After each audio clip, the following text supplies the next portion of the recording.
Hello there, this is my review of a LEGO Star Wars set 40755 Imperial Dropship vs Rebel Scout Speeder. This set comes with 383 pieces, 7 minifigures, and has the retail price of $40 or £35. Now, with that said, let's get into the minifigures.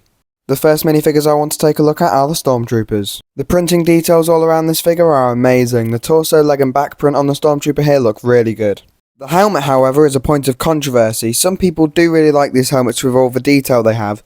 Others do not like the oversized Family Guy helmets. I'm in the middle. I do like the more printing, but the fact that you can't turn the helmet is annoying. There are 3 Stormtroopers in this set, each with a different face print, which I like. I do think that we should have got a 4th minifigure being a Shadow Stormtrooper. The fact that he was not included in this set is quite annoying to say the least. The next minifigures I want to talk about are the Rebel Fleet Troopers. Starting off with the main highlight of the minifigure, the helmet these minifigures have are absolutely amazing. They look so good and are very accurate to the in-universe design. The torso print looks quite good, however, right at the top middle, I do wish that small area of black was the skin tone of the minifigure. But apart from that, looks good. The back print doesn't have much detail, but it really doesn't need any more detail, so I think it's quite good. The legs are the main problem with these minifigures. These should have dual moulded legs to represent the black boots that these fleet troopers have, but they just left them blank here. You get 3 Rebel Fleet Troopers in this set, and just like the Stormtroopers, they each have different face prints, which are very good. I wish there was a 4th Fleet Trooper, but I wouldn't really mind if the figures had dual moulded legs. The final minifigure in this set is Cutie Katie. I really like this figure. The printing Cutie Katie has is really good. The only drawback this astromech has is that it has no back print at all, but apart from that, this Cutie Katie is a nice inclusion. Because Cutie Katie is an anniversary figure, that means a 25th anniversary stand is included. It looks quite good and the printed element looks amazing. With Cutie Katie on the stand, it looks even better. Now that the minifigure section is done, let's talk about the builds. I want to start off by talking about the Imperial Dropship, and it just looks off. I think the fact that the cockpit is so long compared to the body of the ship makes it look weird. Another thing that throws me off is all the visible brown. From every single angle you can see brown, which just contrasts horrendously here. As you can see, no matter what angle I'm showing you, you can see some sort of brown somewhere, and it is just really annoying and tedious. At the back of the ship, you have 2 seats to sit the Stormtroopers in, and there are also a clip on each side to place the Stormtroopers' blasters. This back section here is also detachable, you can just literally pull it off.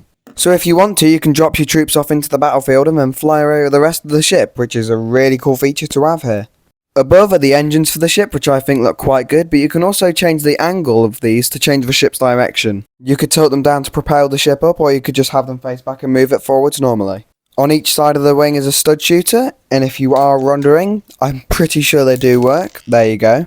Opening up the windscreen at the front reveals a control panel and a seat for the pilot. Overall, the ship has nice features, but just looks weird, and that same thing can't be said for the Rebel Scout Speeder. I honestly think that this build looks really good. I like the compact design that the Speeder has, and the aesthetics of the Speeder are really good. The front looks really good here, and so do the sides of the Combat Speeder. There are 2 seats for Rebel Fleet Troopers and a control panel for the pilot to use, and this is what it looks like with the seats filled up.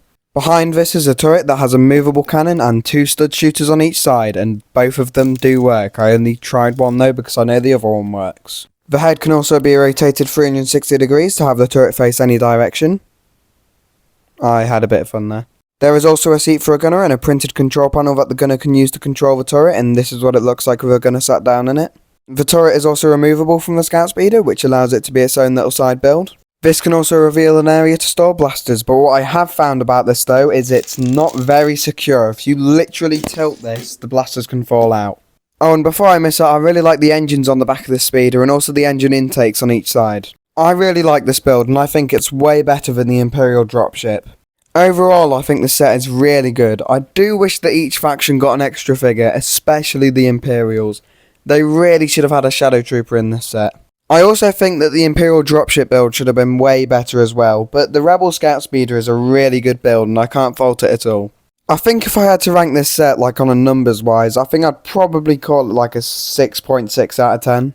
Anyways, I hope you found this video useful or enjoyable, and please subscribe to the channel, because at 150 subscribers I'm doing a speed build of the Republic Juggernaut, which will be torturous for me to do and more content for you, but that's only if we do it before the year ends. And as always, thanks for watching.